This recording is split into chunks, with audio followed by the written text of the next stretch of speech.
السلام علیکم۔ وعلیکم السلام۔ خیریت سے؟ الحمدللہ۔ ہم کون ہیں؟ ہم مسلمان ہیں۔ مسلمان کسے کہتے ہیں؟ دین اسلام کے ماننے والے کو مسلمان کہتے ہیں۔ دین اسلام کیا ہے؟ دین اسلام اللہ کا پسندیدہ دین ہے۔ اسلام کی بنیاد کتنی چیزوں پر ہے؟ اسلام کی بنیاد 5 چیزوں پر ہے۔ کلمہ شہادت کا زبان سے اقرار کرنا اور دل سے ماننا، نماز پڑھنا، روزے رکھنا، حج کرنا، زکوٰۃ دینا۔ اللہ تعالیٰ کون ہے؟ اللہ تعالیٰ وہ ہے جس نے ہمیں پیدا فرمایا، زمین آسمان ساری کائنات کو پیدا فرمایا۔ کفر کیا ہے؟ دین کی ضروری باتوں میں سے کسی بات کو نہ ماننا کفر ہے۔ اللہ تعالیٰ نے سب سے پہلے کس کو بنایا؟ اللہ تعالیٰ نے سب سے پہلے ہمارے نبی محمد مصطفیٰ صلی اللہ تعالیٰ علیہ وسلم کو بنایا۔ سب سے پہلے کون سے نبی تشریف لائے؟ سب سے پہلے حضرت آدم علیہ السلام تشریف لائے۔ سب سے آخری میں کون سے نبی تشریف لائے؟ سب سے آخری میں ہمارے نبی محمد مصطفیٰ صلی اللہ تعالیٰ علیہ وسلم تشریف لائے۔ سب سے افضل نبی کون ہے؟ سب سے افضل نبی ہمارے نبی محمد مصطفیٰ صلی اللہ تعالیٰ علیہ وسلم ہے۔ ہمارے نبی کون ہے؟ ہمارے نبی محمد مصطفیٰ صلی اللہ تعالیٰ علیہ وسلم ہے۔ ہمارے نبی کہاں پیدا ہوئے؟ ہمارے نبی مکہ شریف میں پیدا ہوئے۔ ہمارے نبی کے والد کا نام کیا ہے؟ ہمارے نبی کے والد کا نام عبداللہ ہے۔ ہمارے نبی کی والدہ کا نام کیا ہے؟ ہمارے نبی کی والدہ کا نام حضرت آمنہ ہے۔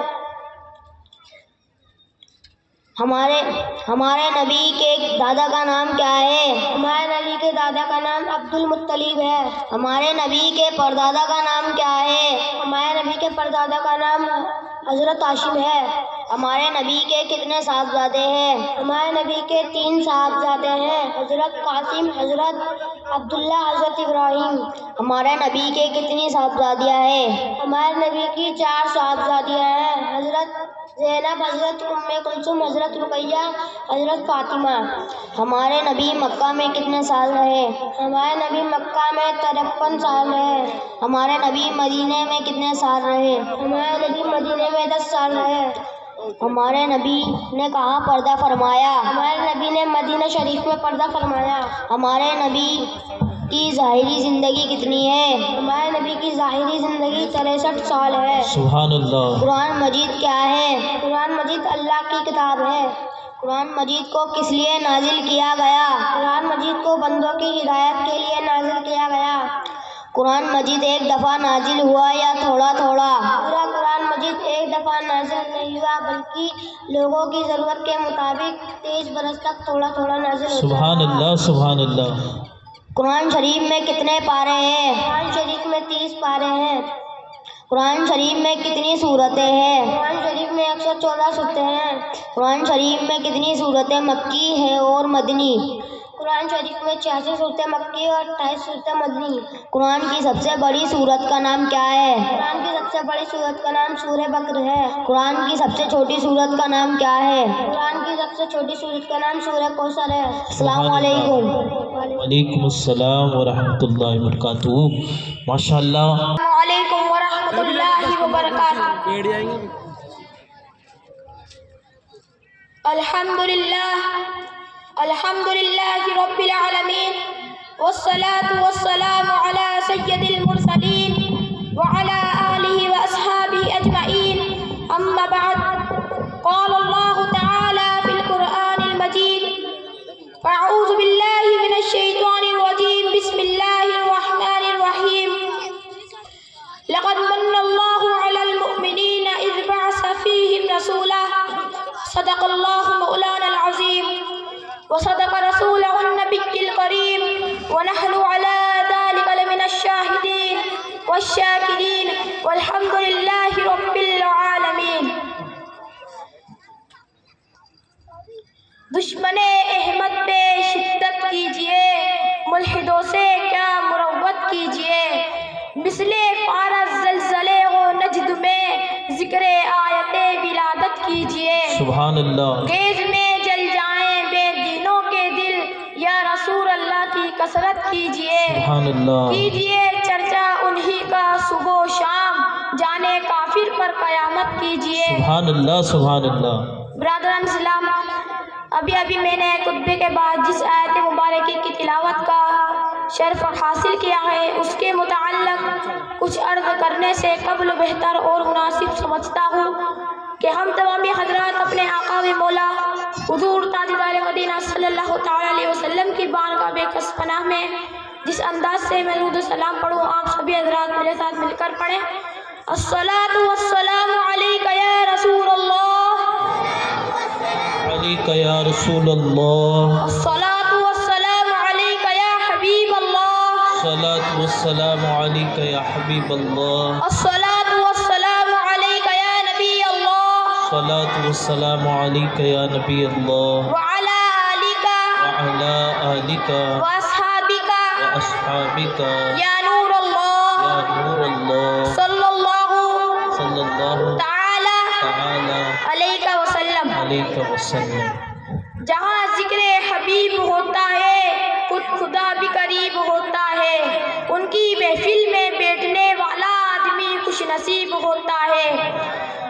محترم حضرات، آج میرے لیے سب سے بڑی خوشی کی بات یہ ہے، آج کی اس نورانی و عرفانی بزم میلاد مصطفیٰ میں بارگاہ رسالت میں خراج عقیدت پیش کرنے کا مجھے سنہرا موقع مل رہا ہے۔ میں اپنے چشم تصور سے دیکھ رہا ہوں کہ آج کی اس محفل پاک میں فیوز و برکات اور رحمت و انوار کی موسلا دھار بارش ہو رہی ہے، اور ایسا کیوں نہ ہو؟ ذکر ہے تو کس کا، بات ہے تو کس کی، بلا شک و شبہ اس کا ہے جو نور حق ہے، بات اس کی ہے جو ذل رب ہے، تذکرہ اس کا ہے جو خدا کی عطا سے مالک کائنات ہے۔ اسی لیے اعلیٰ حضرت ارشاد فرماتے ہیں، وہ کمال حسن حضور ہے کہ گمانے نقص جہاں نہیں، یہی پھول خار سے دور ہے، یہی شمع ہے کہ دعا نہیں۔ سبحان اللہ۔ وہی نور حق، وہی ذل رب، انہی سے سب ہے انہی کا سب، نہیں ان کے ملک میں آسماں کہ زمین نہیں کہ زمان نہیں۔ برادران اسلام، جس جگہ بھی اللہ تبارک و تعالیٰ اور اس کے پیارے حبیب سرکار دو عالم نور مجسم صلی اللہ تعالی علیہ وسلم کا ذکر جمیل ہوتا ہے، وہاں رحمت کے فرشتوں کا نزول ہوتا ہے۔ چنانچہ حدیث پاک میں آیا ہے، عند ذکر الصالحین تنزل الرحمت، یعنی اللہ والوں کے ذکر کے وقت رحمت الہی کا نزول ہوتا ہے۔ تو جو پیشوا اور سردار ہے جن کا ذکر خود خدا تعالیٰ کا ذکر ہے، ان کے تذکرے کے وقت اس قدر رحمت کا نزول ہوتا ہوگا، اور اسی مقدس محفلوں میں شرکت کرنے والوں کے مراتب کس درجہ بلند ہوں گے، بھلا اس کا اندازہ کون لگا سکتا ہے؟ حضرت حامد لکھنوی نے کیا خوب فرمایا ہے، جو یاد مصطفیٰ سے دل کو بہلایا نہیں کرتے، حقیقت میں وہ لطف زندگی پایا نہیں کرتے۔ یہ دربار محمد کے یہاں اپنوں کا کیا کہنا، یہاں سے ہاتھ کا لیگیر بھی جایا نہیں کرتے۔ پڑھے بلند آواز سے درود شریف، اللہم صلی علی سیدنا و مولانا محمد وآلہ وسلم، الصلاۃ والسلام علی رسول اللہ صلی اللہ تعالی علیہ وسلم۔ حضرات گرامی، حضرت مولانا شاہ ولی اللہ محدث دہلوی علیہ الرحمہ کو کون نہیں جانتا؟ آپ اپنی کتاب فیوز الحرمین میں اپنی چشم دید شہادت تحریر فرماتے ہیں کہ ایک مرتبہ میں محفل میلاد شریف میں حاضر ہوا جو مکہ معظمہ میں 12 ربیع اول شریف کو ہوئی۔ جس وقت ولادت کا ذکر پڑھا جا رہا تھا، میں نے دیکھا کہ یک بیک کچھ انوار اس محفل میلاد پاک سے بلند ہوئے۔ غور و فکر کیا تو معلوم ہوا کہ یہ انوار رحمت الہی اور ان فرشتوں کے تھے جو اسی مقدس محفلوں میں حاضر ہوا کرتے تھے۔